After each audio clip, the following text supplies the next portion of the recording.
Romance of Sui and Tang Dynasties, Chapter 66.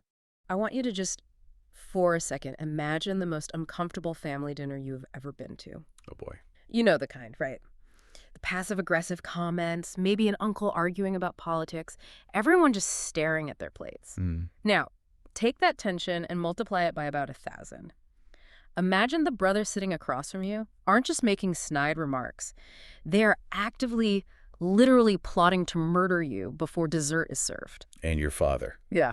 He's sitting right at the head of the table. He sees exactly what's happening, but he's wringing his hand, completely paralyzed. Yeah. He's the most powerful man in the room, maybe the world, but he can't stop his own kids from tearing each other apart. It sounds like the plot of a prestige HBO drama, doesn't it? Like Succession, but with swords and horses. Exactly. But today we are going way, way back. We're dropping you right into the middle of one of the most high-stakes, blood-soaked power struggles in Chinese history. We're talking about the build-up to the famous Xuanwu Gate incident. It is the pivotal moment of the Tang Dynasty. But, and this is the important part, we aren't looking at the dry official court records today. No. We're digging into Chapter 66 of the classic novel Sui Tang Yanyi, or Romance of the Sui and Tang Dynasties. I love that we're doing this, because the history books tell you what happened, but these historical novels, they tell you how it felt. They give us the gossip, the behind-the-scenes chaos, the folklore. Exactly. This text, it blends history with storytelling to explain the unexplainable. The psychological warfare that happened before the actual fighting started. Okay. We're going to look at assassination attempts that failed in these bizarre ways, political maneuvers that backfired, and this intense moral dilemma facing the future emperor Taizong Li Shimin. This is the guy who eventually becomes one of China's greatest emperors. But in this story, he is cornered. He is being forced by his own advisors to make this terrible choice. Kill his own brothers or be killed himself. It is the ultimate kill or be killed scenario. So let's set the stage. The source material opens in this period of deceptive calm. There's been a death in the family. Princess Pingyang has passed away. So it's a funeral setting. Right. And, usually a funeral brings people together. But here, the brothers, Crown Prince Jiancheng and Prince Yuanji, they decide that this grief is actually a tactical opportunity. Wow. They see their rival, Li Shimin, who is also known as the Prince of Qin, and they decide to fake a reconciliation. It's that classic, let's put the past behind us speech. We're all family here. Let's stop the fighting. Precisely. They invite Shimin to a drinking party at the Puji Temple. And the setting is really important here. The text goes out of its way to describe it as a scene of joy and love. Okay. The weather's beautiful, flowers are blooming, the wine is flowing. I mean, on the surface, it looks like a happy reunion. But Shimin, this guy is a legendary military commander. He's a genius on the battlefield. Does he seriously not suspect that this is a trap? Well, that's the interesting contrast the novel sets up. The text describes Shimin here as magnanimous. He sort of projects his own values onto them. He wants to believe they're finally waking up and making peace. He thinks, okay, maybe the grief has changed them. So he lets his guard down. Which, in this family, is a fatal mistake. It almost is. They serve him zenji. Which translates to poisoned wine. Yes. And this is where the story gets incredibly specific and, frankly, a little gross. But it's a detail the author uses to explain why Shimin didn't die right there. Okay. Shimin drinks half the cup. The poison is already in his system. But he doesn't finish it. Now, in a movie, this is where someone would knock the cup out of his hand, right? Or he'd smell bitter almonds. But that's not what happens here. No. What happens is a swallow. A bird. A suckling swallow flying overhead. Correct. The text says a swallow flew over the beam and, to put it politely, dropped waste bird droppings right into the cup and onto Shimin's clothes. Bird poop. Bird poop saved the dynasty. It's a fantastic, earthy detail. It completely disrupts the moment. It forces Shimin to stop drinking immediately. Right. He has to get up to change his clothes because he's covered in it. And that interruption is crucial because it triggers the poison's effect before he can consume a lethal dose. And the reaction isn't subtle. No, it is visceral. The text describes intense heart and stomach pain almost immediately. He rushes back to his palace and ends up vomiting several pints of blood. Several pints? That paints such a vivid, horrific picture. You have this legendary figure, a war hero, just reduced to heaving violently all night because his brothers tried to murder him at a garden party. He spends the entire night critically ill. just purging the poison. But let's pause on the swallow for a second, because in the context of Sui Tang Yanyi, this isn't just some random bird. Right. It feels like the author's putting a thumb on the scale. Oh, absolutely. This is the author signaling Tiangxin, heaven's will. The narrative function of the swallow is to show that Ximin is divinely protected. He is destined to rule, no matter how brutal or cunning his brothers are. The universe, or in this case, a bird's digestive system, intervenes. It creates this really sharp moral contrast. The brothers are morally bankrupt, right? Using poison and deception. Meanwhile, Ximin is protected by nature itself. It just delegitimizes the brothers completely. Exactly. If nature itself is stopping you from killing your rival, you are on the wrong side of history. So Ximin survives the wine. The cat is out of the bag. The emperor, their father, Tang Di, he rushes to see Ximin. He sees his son in this terrible state, vomiting blood, pale, weak, and asks what happened. Ximin tells him everything. And this is a pivotal moment for the father. Emperor Tang Di is often portrayed as, indecisive in these later years, and here we see the depth of his despair. He realizes he has completely lost control. He actually admits it, doesn't he? It's surprisingly honest. It is tragic. He says to Ximin, essentially, "You and your brothers were great at conquering external enemies. You leveled the world for me. But managing internal family strife? That is impossible for me." He literally says, "I cannot control my sons." Wow. That's a shocking admission for an emperor. I can rule China, but I can't rule my dining table. Yeah. But he does come up with a solution. He tries to pull a fast one to save Ximin. The Luoyang plan. This is the emperor's grand exit strategy. Walk us through this, because on paper, it sounds like he's trying to split the country in half. He basically is. Yeah. The emperor proposes a separation. He wants to send Ximin to Luoyang, the eastern capital. The idea is to let Ximin rule the entire region east of the Shaanxi Pass. Okay. He tells Ximin, "You will have your own imperial banners, your own administration." He even cites a historical precedent, Prince Liang Xuanwu of the Han Dynasty. So saying, okay, you kids can't get along, so I'm splitting the inheritance early. Ximin, you take the east. Yancheng, you keep the west and the capital. It's like a divorce settlement for an empire. That's a perfect way to put it. And Ximin's staff, they are thrilled. They see this as the golden ticket. Oh, I bet. They can get out of Chang'an, get away from the assassins, and build their own power base where they're safe. They think they're escaping the fire pit. But the brothers, Yancheng and especially Yanji, they aren't dumb. They don't see this as a solution. They see it as a death sentence for themselves. Right. You might think, great, my rival is leaving town. But Yanji is actually very strategically sharp here. We shouldn't underestimate him just because he's the villain. He analyzes the threat instantly. So what's his argument against letting Ximin go? He tells the crown prince that Ximin is too capable. If Ximin goes to Luoyang, he's going to have land, he's going to have grain, and most importantly, he's going to have soldiers. He'll be untouchable. Ah, okay. Yonji argues that if Ximin is allowed to leave, he will eventually become powerful enough to come back and overthrow them. He uses a very graphic metaphor. We will be meat on the chopping block. That's fascinating. It's the classic security dilemma. If they keep him close, he's a threat to their legitimacy because he's more popular. If they let him go, he becomes a military threat. They're in a bind. They are? So how do they stop an imperial decree? The emperor has already made up his mind. He's the emperor. This is where we see the transition from, hard power armies and poison to soft power. The text calls it the pillow talk conspiracy. This is the part that makes you realize how vulnerable the emperor really is. Completely. The brothers know they can't openly defy the emperor's order in court. That would be treason. Right. So they go to the inner palace. They have already been cultivating relationships with the emperor's favorite concubines, specifically consorts Zhang and Yin. Classic bribe the people who whisper in the boss's ear maneuver. Exactly. They have been feeding these concubines gold, silver, and rare treasures for a long time. Now they are cashing in those favors. They instruct the concubines to whisper complaints and slander against Ximin to the emperor day and night. It is fascinating how the source material frames this. You have these mighty generals, men who can lift cauldrons and conquer nations, but their fate is being decided by whispers in a bedroom. It is a recurring theme in this genre, the idea that even the strongest hero is vulnerable to slander. The emperor is described as old and susceptible to soft words. He loves these women. He wants peace. He wants to believe the best of his favorites. So under this constant barrage of pillow talk, he wavers. And just like that, the plan to save Ximin dies. Just like that. The order to send Shimin to Luoyang is quietly shelved. Shimin is kept in Chang'an, trapped like a common man, leaving him completely exposed to whatever the brothers cook up next. Which brings us to the section the text calls the gathering storm. We fast forward to a hot summer day.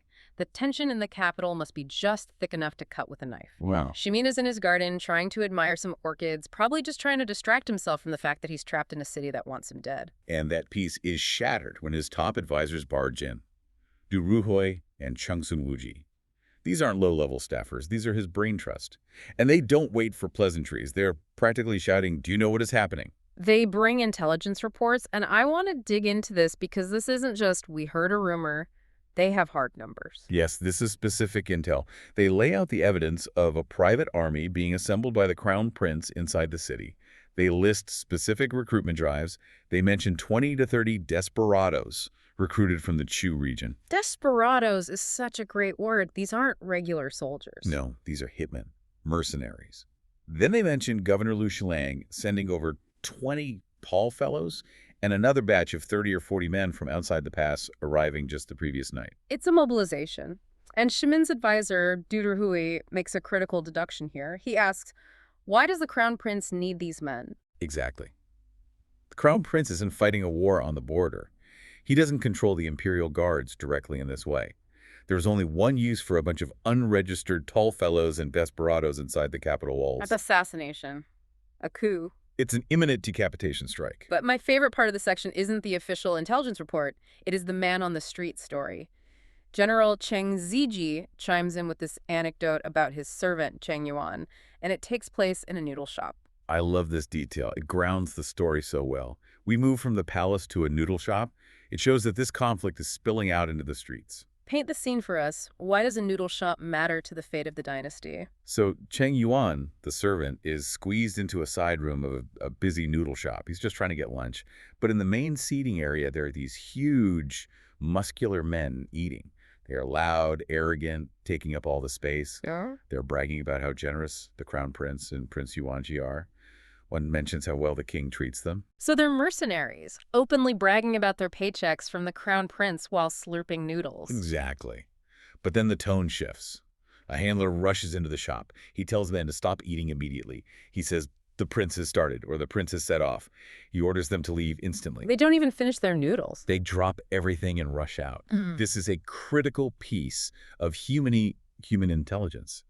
It confirms that the violent move isn't weeks away. It is imminent. It is happening now. It really adds texture to the narrative. You can just imagine the servant shrinking back in his corner, terrified, listening to these giants talk about the men who want to kill his master. It brings home the danger in a way that a list of troop numbers just doesn't. And the advisors use this to hammer their point home to Shimin. They are telling him, look, the fire's already at the door. You cannot admire orchids while there are mercenaries abandoning their lunch to come kill you. But Shimin, he still hesitates. This is the part that drives me crazy reading it, and I think it's meant to be frustrating. He has the poison incident, the failed escape, the mercenaries in the noodle shop. Why is he still sitting on his hands? This is the core of the moral conflict in the text. Shimin is presented as a righteous Confucian hero. To act first to kill his brothers, it violates the deepest taboos of filial piety and brotherhood. Right. He argues that flesh and blood killing each other is a great evil. He says he wants to wait for them to strike first so he can claim the moral high ground. He wants to act with righteousness or yi. He wants to be the defender, not the aggressor. He wants his hands clean. He's thinking about his legacy, maybe. He's thinking about his soul. But his advisors, Yuchi Jingde, Xuanwu, the heavy hitters, they are not having it. They're pragmatic. Yeah. They frame it differently. They look at the past bribes the brothers offered. Right, let's list those, because it shows the brothers have been trying to dismantle Shimin's team for a while. Exactly. The brothers sent a cart of gold and silver to Yuchi Jingde. He refused it. They offered gold and silk to Duan Zhuan.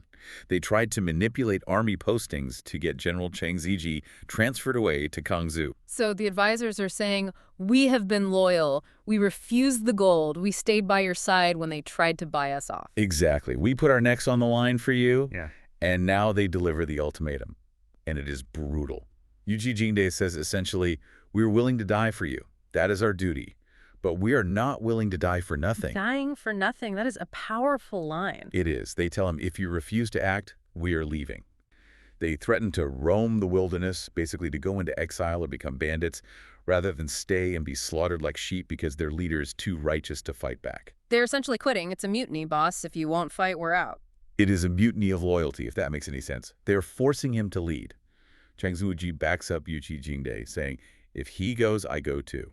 Shimin realizes in that moment that his virtue isn't just risking his own life, it's betraying the people who have risked everything for him. That is the turning point. It is not the threat of death that moves him. It is the threat of abandonment by his friends. Precisely.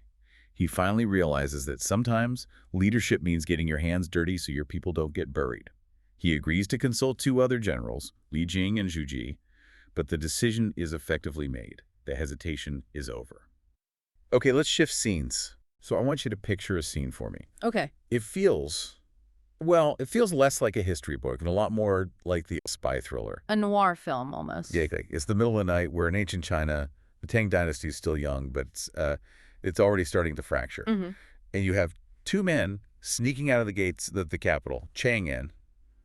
And these aren't just anybody. No. These are 2 of the most brilliant political minds of their entire generation, Xuanwu and Du Ruhui. Heavy hitters. These are names that normally command armies, Huge names, but not tonight. Not tonight.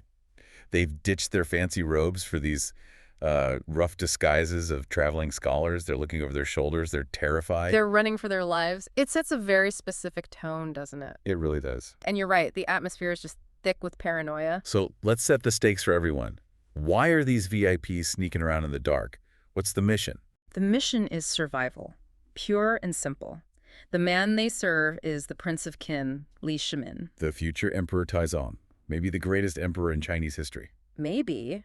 But right now, he's locked in this death spiral with his brothers, the Crown Prince Jiansheng and Prince Yuanji. A fratricidal power. The brutal one. And the brothers are closing in. They're plotting to kill Li Shimin. And his advisors, these 2 men on the road, are sneaking out to find a strategy to stop the slaughter before it starts. That context changes everything. They're desperate. And what I found so cool about this passage is that they aren't looking for a magic sword or a hidden army. No. They're looking for information, for advice. Information is the most valuable currency in a coup, and they go to 2 very different sources to get it. Between official power and, hidden influence. Exactly. Okay, so let's track the journey. First stop, a place called Anzu. They're going to see Li Jing, also known as Li Yaoshi. And this guy's a titan, right? A military genius. He is the great governor of Anzu. Normally, visiting him would be a huge state affair, trumpets, banners, the works. Had to just show up, in disguise, in the middle of the night, knocking on his door. And his reaction is fascinating. The text says when he saw them, he felt 1 joy and 1 fear. I love that phrasing. 1 joy, 1 fear. I get the joy. They're his friends, his colleagues. Right. But the fear. Why is a powerful general afraid of 2 guys in scholar robes? Because in a dynastic power struggle, association is lethal. It's contagious. Oh. Li Jing sees them, and he does the math in his head instantly. If he's seen with Li Shimin's top advisors while Li Shimin is basically accusing the crown prince of treason, He's picking a side. he's picking a side. And if Li Shimin loses, which looks pretty likely, right, then Li Jing goes down with him. Execution, family extermination, all of it. So the fear is pure survival. He rushes them inside, shuts the doors, and they sit knee to knee in his study. It feels incredibly intimate, but also, claustrophobic. It's a pressure cooker. And the advisors, they just pour their hearts out. They tell him everything. The plots in the capital, how the brothers are maneuvering. And then they ask the big question. What do we do? Give us a strategy. They're begging him. And this is where it gets so frustrating, right? Yes. I was so frustrated reading this. Here are his friends, desperate. And Li Jing, he just walls up. He gives them nothing. He says, military and national affairs I can participate in, but family matters. I dare not speak. It feels like such a cop-out. Like, sorry, boys, that's a domestic dispute. I'm out. It does. It feels cold. But we have to look at the why. Okay. Li Jing is playing a very sophisticated game. He calls himself an external official. There was this really strict line in the Tang system. Good protocol. A strict one. Generals defend the state. They do not get involved in the emperor's family squabbles. If he gives them a plan to kill the crown prince, that's treason. On the record. So he's not being a bad friend. He's trying to keep his head attached to his neck. Precisely. It's plausible deniability. But, and this is the nuance, he doesn't just kick them out. After he refuses, he drops a very subtle hint. What does he say?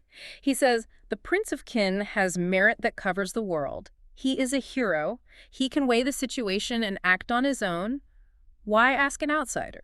Okay, let me decode that. He's saying, I can't tell you what to do. Right. But your boss, Li Shimin, he's a smart guy. He already knows what he needs to do. You nailed it. He's validating Li Shimin's capability. He's implying, you don't need me to tell you to strike back. You already know you have to. So he gives them moral permission without giving them tactical orders. Exactly. It's a non-answer that's actually the ultimate answer. But the advisors are too panicked to get it. They keep pushing him. 3 or 4 times, please, just give us a plan. And Li Jing just smiles and apologizes. He's a stone wall. The vibe gets so tense, they realize they have to go. They don't even stay for breakfast. Nope. They sleep for a few hours, wake up at the 5th watch, just before dawn, leave a note, and just sneak out. They bail. They run. They're terrified that if the politics shift back in the capital while they're sitting there, they could be arrested. So they leave feeling totally defeated. Strike one. So they get back on their horses, heads hanging low, and the universe just decides to pile on. Of course. They're writing, maybe 40 or 50 lines out, and the weather just turns on them. A classic literary device. The internal turmoil is matched by the external storm. And it's not just a drizzle. Dark clouds, howling wind, rain coming down in sheets. They need shelter, fast. They ask a local where to go. And by sheer coincidence, they are near the estate of a man named Xu Dai. Also known as Xu Dai. And this is where the story shifts from a political thriller to something almost legendary. Yeah, that name jumped out at me. This isn't just some random guy. This is the Xu Dai from the Broken Mirror Reunited story, isn't it? The very same. Yeah. For anyone who doesn't know, Xu Dai and his wife, Princess Licheng, are one of the most famous couples in Chinese folklore. What's the story? They were separated during the fall of the Chen dynasty. Before they were torn apart, they broke a bronze mirror, each keeping half as a promise to find each other. And they did. Years later, after all the war and suffering, they found each other by matching the halves in the mirror. It's the ultimate romantic backstory. Loyalty, love, persistence. And now they're living in this villa in the middle of nowhere. Kind of the ideal of the recluse scholar, right? The text describes it as a paradise. Green waters, willow trees, a small bridge. It's peaceful. It's such a stark contrast to the anxiety of the capital and the cold caution of Li Jing's house. It sounds like they've just retired from the whole game. They have. So when the advisors knock, Xu Dai isn't even home. He's out teaching ethics to the villagers. But his wife, Princess Licheng, invites them in. And this is where my jaw dropped a little. Why's that? Well, you're expecting a retired grandma in the woods, you know. But the description of her is so striking. She's sitting there surrounded by piles of books, with her makeup perfectly done, as if she's ready for court. That detail is so crucial. It tells you she hasn't let herself go intellectually or socially. She's still royal. She's still sharp. And she's surrounded by information. Those books tell you she's still learning. Oh, she is definitely sharp. So Du Rui, who's just stressed out of his mind, starts venting to her. He's probably soaking wet and frustrated, and he starts complaining about Li Jing. We went to your friend Li Jing for help, and he wouldn't say a word. Isn't that hateful? He's really bitter. He wants her to agree with him, right? Oh, that terrible man. But she doesn't. She defends Li Jing immediately. She says he understands the body of a minister. She validates that his silence was the correct, safe move. So she defends the silence, but then she does the complete opposite. Right. She starts spilling tea. And not just local gossip. This is high-level, classified intelligence. This is the twist. You go to the general for war plans, you get nothing. You go to the retired princess, and she hands you the enemy's entire playbook. How does she even know this stuff? She's living in a forest. It's the lesson on networks. Formal power versus informal influence. Okay. Li Jing has the formal power, but he's paralyzed by it. Princess Licheng has sisters inside the imperial harem, specifically Lady Guo and Lady Lu. The mothers of the other princes. Exactly. They're her eyes and ears. The concubine network was often faster and more efficient than the official couriers. Women spoke to women, and because they were often dismissed by the men, they heard everything. So what's the intel she gives him? She reveals the rival faction's specific strategy. She says the other consorts, Lady Zhang and Lady Yin, are systematically bribing the emperor's other wives with gold and silver. Buying influence to slander Li Shimin. It's more than that. She gets specific. Yeah. She identifies the tactical goal of the slander. It's not just to make him look bad. What is it then? She says they are working to get Li Shimin's key advisors, Li Jing, Feng Huanling, and Du Rui himself, expelled from the capital. Wait, the goal is to separate the prince from his brain trust. Exactly. It's a strategy she calls pruning the branches. The brothers know Li Shimin is terrifyingly competent because of the men around him. So if they can send his strategists away to distant provinces. One by one, Li Shimin becomes a withered tree. Wow. A withered tree. That is such a vivid, terrifying image. You strip away the support system, the leader dies? It's an incredibly effective strategy. Isolation precedes destruction.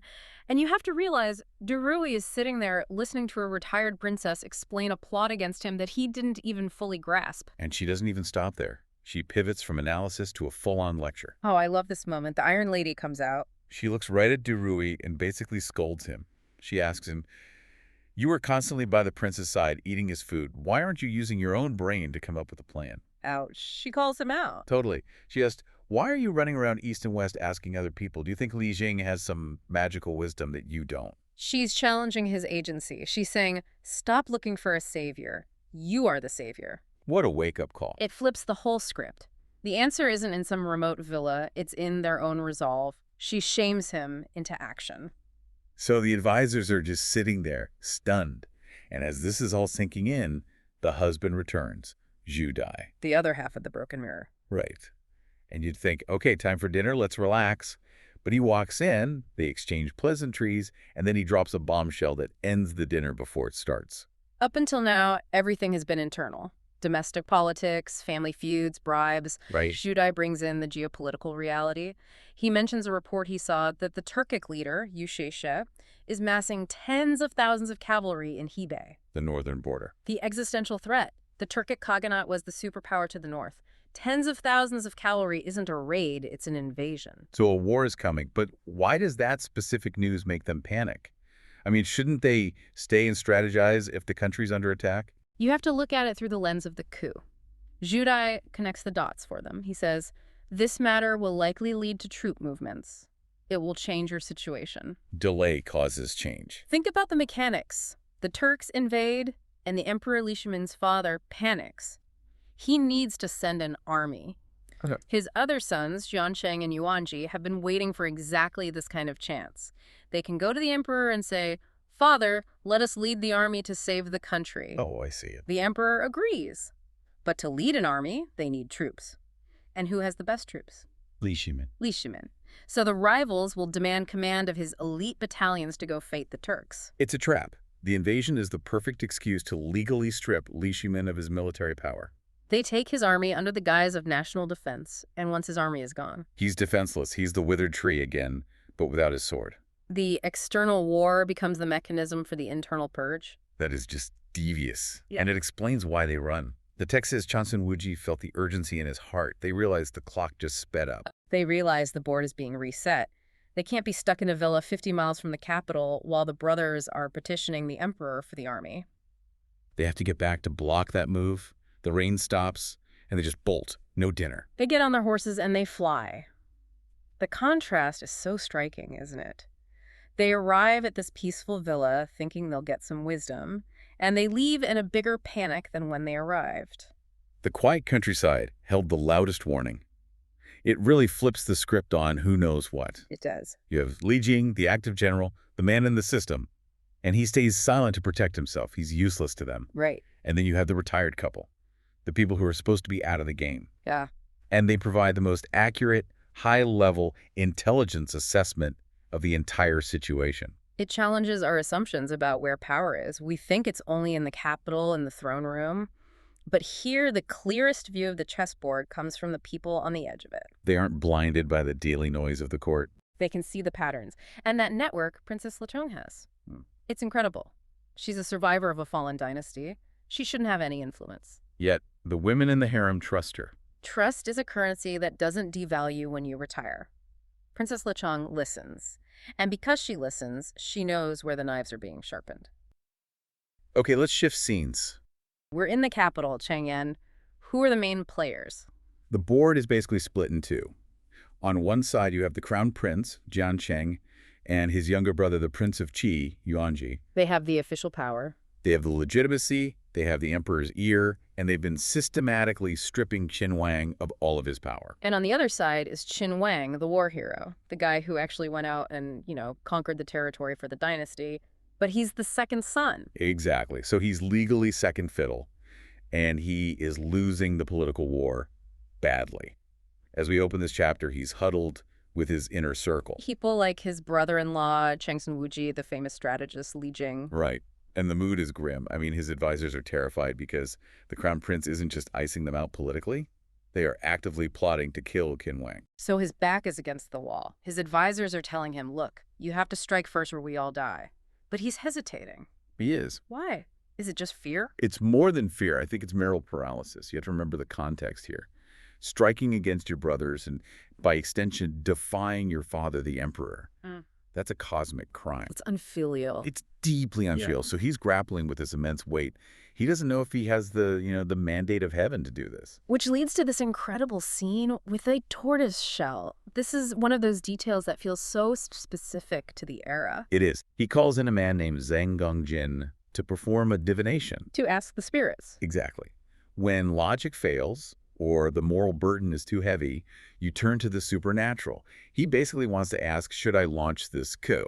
And Zhang Dongjin's reaction here is just, it's fantastic. It's amazing. He doesn't light the incense, he doesn't chant, he grabs the shell and just smashes it on the floor. A shocking breach of protocol. To punk rock is what it is. It is, but his argument is purely rational.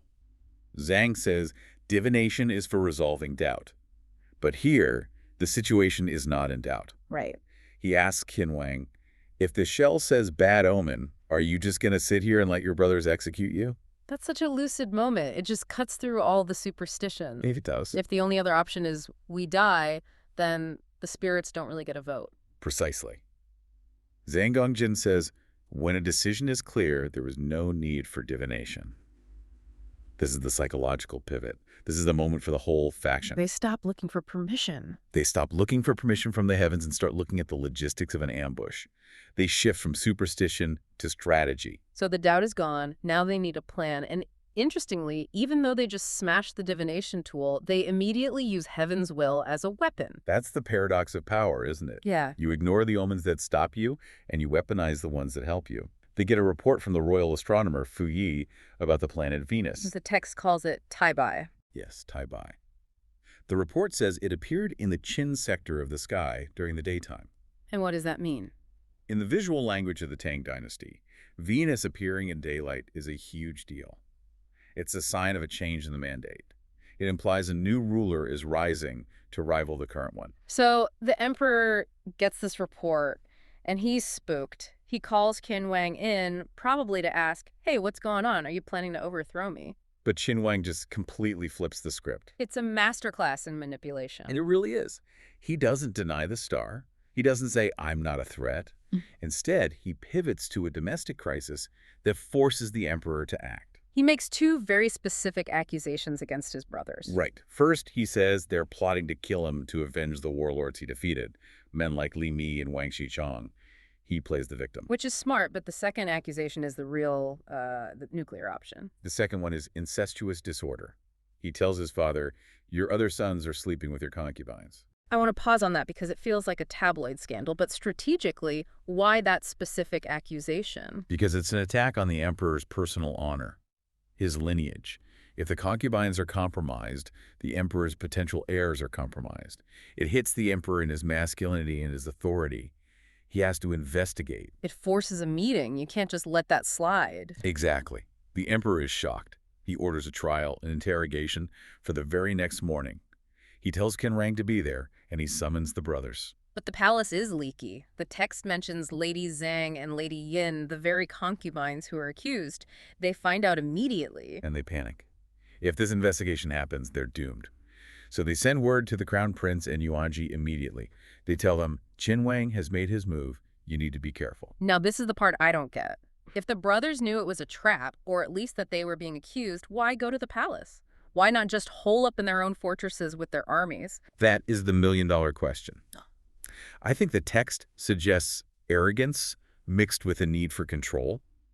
They decide they need to see the movement in the palace. They think they can handle it. They think they can intimidate the emperor or control the narrative if they're physically there. They bring their personal guard, but they assume the threat is political, a debate in the court. Not a literal squad at the front door. Exactly. So they ride out. The trap is set at the Xuanwu gate. And this is where we get into the military engineering of the whole coup. The source has some really cool tech details here. It does. We usually think of ancient warfare as just swords and arrows, but the text makes a big deal about signal cannons. Yeah, it says Qin Wang uses a signal token to fire 3 cannons, and it explicitly says these were brought back from foreign campaigns. That detail is so crucial. These were small, maybe 5 or 6 inches, but the source says the sound shook the clouds and mud. So he's using foreign tech. He's showing that he has access to military technology that the palace guard doesn't. He's bringing battlefield shock and awe right into the capital city. It serves a dual purpose then, doesn't it? It coordinates the ambush. But it also creates chaos. Panic is a weapon. When those cannons go off, it's not just a signal for his generals to close the net. It disorients the brothers. So they realize too late they aren't walking into a meeting. They're walking into a kill box. So the brothers ride towards the gate. They see Qin Wang. The crown prince, Qiancheng, reacts first. He draws his bow. He just snaps. He shoots 3 arrows at Qin Wang, and according to the text, he misses all 3. 3 shots, point blank. Qiancheng is panicking. Adrenaline, shaking hands. He hears cannons that sound like thunder. He sees an ambush. His hands are shaking. Combat stress, real. It's fair. So Qiancheng misses. Qin Wang does not. No. Qin Wang fires a single arrow, hits Qiancheng right in the heart. He falls off his horse, dead instantly. 1 shot, 1 kill. Total efficiency. And then Changsun Wuji, the brother-in-law, rushes in and beheads him, just to be absolutely sure. And while that's happening, the other brother, Yuanji, is trying to flee. And we get this interesting little cameo. A young general jumps out and shoots him. This is Qin Huayu. And the dialogue here is fascinating. Qin Wang sees him and actually asks, "Your father isn't here. How did you know to come?" Yeah, it implies Qin Wang didn't even order this kid to be there. Right. And Huayu says General Cheng Ziji tipped him off the night before. This shows the depth of the network. This wasn't just Qin Wang giving orders from the top down. It was a decentralized web of loyalty. Exactly. The next generation of generals was already pledging allegiance to Qin Wang over the crown prince. So the brothers are dead, the rivals are gone, but the coup isn't over because the emperor is still technically in charge. And this next scene, it's my favorite contrast in the whole text. It is absolutely surreal. Outside the gate, you have decapitations and cannons firing. Total chaos. Inside the palace grounds, the emperor is on a boat. He's just floating on a pond. Just enjoying the morning. He hears the noise and asks his advisors, who is causing a ruckus? It makes him seem so incredibly disconnected from reality. Or maybe just effectively insulated. But that insulation is about to be shattered. Yuqi Jingde arrives. And we have to describe this entrance. He doesn't send a messenger. No. Yuqi Jingde walks onto the dock, maybe even onto the boat itself, wearing full armor, probably covered in blood and dust, holding a spear. Which, in any other context, entering the emperor's presence armed like that is a death sentence. It's treason. Exactly. His mere presence is the threat. He is a physical manifestation of the violence that just happened. He is there to deliver a very clear message. And the dialogue is incredible gaslighting. The emperor asks, who is rebelling? And Yuqi Jingde says, the crown prince and the prince of Qi plotted treason. Qin Wang executed them. I am here to protect you. The emperor asks where his sons are, and Yuqi simply says, they have been exterminated. The emperor is devastated. He smacks the table. He cries. But this is where the real politic kicks in. His advisors, Pei Ji and Xiao Yu, are on the boat with him. And they don't comfort him. No, they immediately turn on the dead brothers. They basically say, look, those two are useless anyway. They had no merit. Qin Wang has all the credit. Just give them the state and everything will be fine. They're correctly analyzing the situation. They are. They know Qin Wang controls the army. If the emperor tries to fight this, the dynasty falls into civil war, or the emperor himself has an accident. And the emperor takes the deal. He says, and this is an amazing line, this was originally my intention. It's pure face saving. It allows him to pretend he still has agency. If he says, I planned this, he's just executing a plan. It preserves the dignity of the throne, even as the power evaporates. He writes a decree to stop the fighting. Yuqi Jingde takes this free card and runs back to the Xuanwu gate. And this is a critical moment for the stability of the entire dynasty.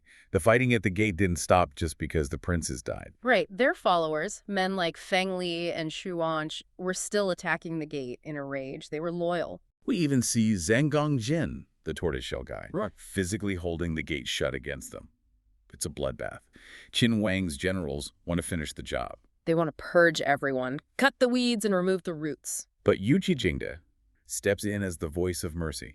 It's an interesting turn. It is. He argues that if you kill everyone, you create martyrs. You create endless vendettas. He says the evildoers are dead. Killing their followers will not bring peace. That's a very sophisticated political move for a guy who is probably still covered in blood. It distinguishes a coup from a massacre. By pardoning the followers, Qin Wang instantly transforms them from enemies into potential assets. And it works. The emperor issues the decree. The crimes are pinned solely on the two dead brothers. Everyone else is pardoned. And just like that, the resistance evaporates. The emperor hands over all military and state affairs to Qin Wang. The transfer of power is total. From smashing a tortoiseshell in the morning to a decree on a boat in the afternoon, the entire structure of the empire was just inverted.